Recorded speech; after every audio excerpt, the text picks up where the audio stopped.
Almost 25 years ago, Sofranie Trencia was 30 feet in the air, largest circus festival in the world, when the knot on her aerial silk opened, and the former Cirque du Soleil artist fell headfirst. She heard the screams of the other artists. She hit the floor. She got up, walked back to the silk, and climbed again. And that is a part of her story.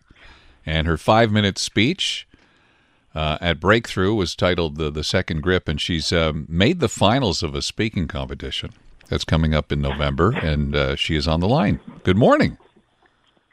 Good morning, Andrew. How are you? I'm fine. So it's one thing to have a good story; it's another thing to tell it well. So, thank you. Yeah. So what's the key to good storytelling? Like, tell me about your story. Okay. I'm a former circus artist and jazz singer. I was working mainly in cabaret in Germany, and I was also working for Cirque du Soleil as a talent scout on the European market. And then, when we are circus artists, we always participate in big festivals. And there was this big, amazing festival. It's like the Olympics for circus. And there, I was invited to participate, and they invite all the best circus artists from all around the world.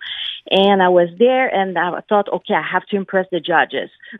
So I didn't have the time, but I created a drop in my mind, like a very dangerous double drop. No one has ever done it. Mm-hmm. I didn't know if it could be done, anything. So I just made it in my head, and I said, okay, I'm going to do it. And I did it during the day before the competition. It was a rehearsal, and I did it there. And I fell 31st feet head first, in a... And you landed on your head?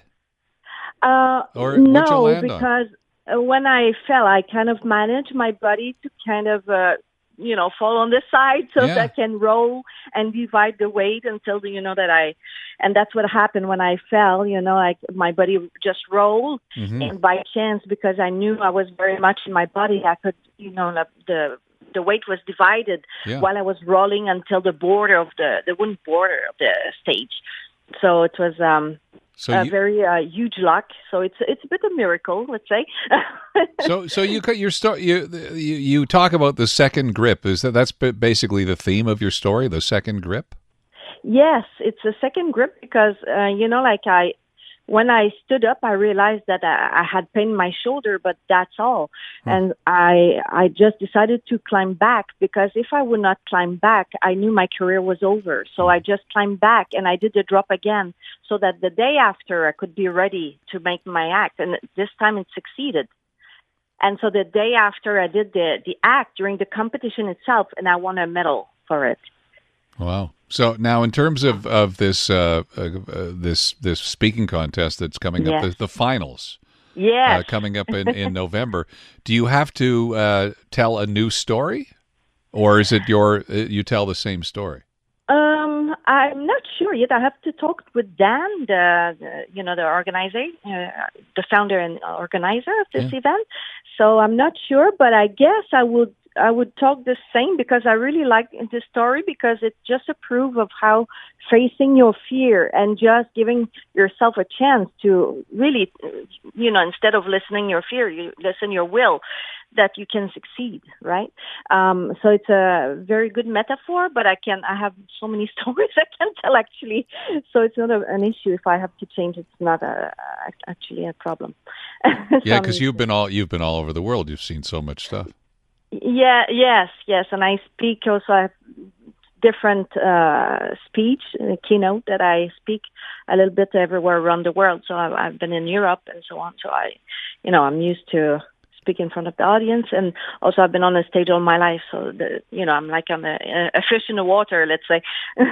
Yeah. So tell me how one becomes a keynote speaker. You need to, you need to have a coach, right?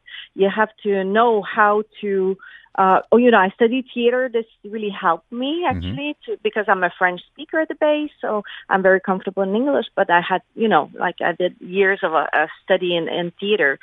But if you don't study theater, you can become a speaker, but you need a coach, right? There's really amazing coaches everywhere, so you can really study. I'm certified as a speaker, and also like I put myself on the stage. Right, you have to just just push yourself and make a decision. If you really want to do this, you have to not wait for things to happen, just to do it yourself. So which I'm always being really willing to put myself, at risk. Here's an interesting question.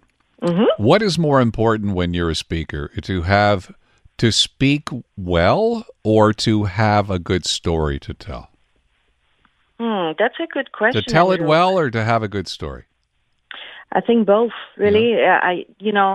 Because you can have an amazing story, but if you're not telling it well, nobody will be touched. Nobody will really take it.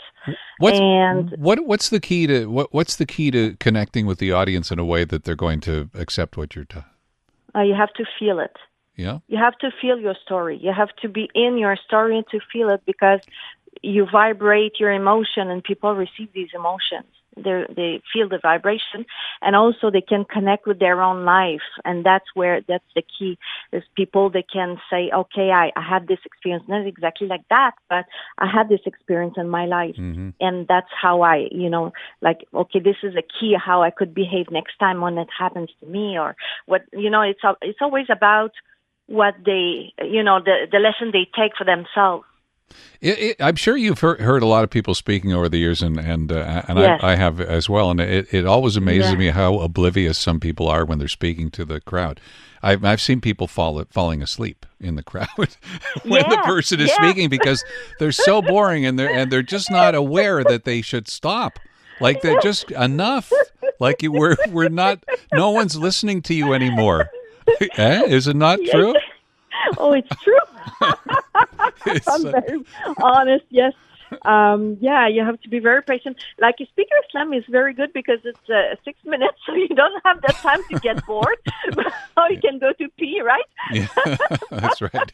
That's right. Well, the next level of the speaking competition is November 21st. Yes, it is in Toronto, and I wish you all the best of luck. You can win some money, real money here, huh? Doing this? Yeah, it's good. But, I do it really for myself. I love to put myself on the spot.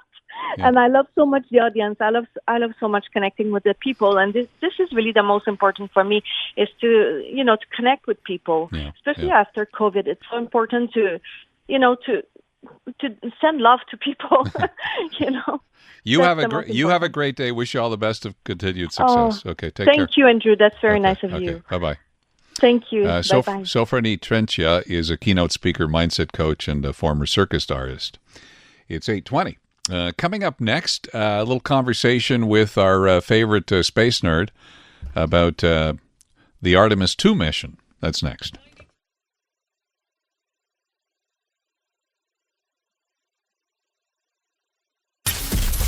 Experience Bruno Mars live in Toronto. Guess who's back again? iHeartRadio wants to send you and a friend with flights from tripcentral.ca. 2 nights at Sheridan Center, Toronto. Tickets to Bruno Mars and $1,000 cash. Don't believe me, just watch. Download the free iHeartRadio app. Listen to iHeart New Music for 10 minutes. I'm coming to get you.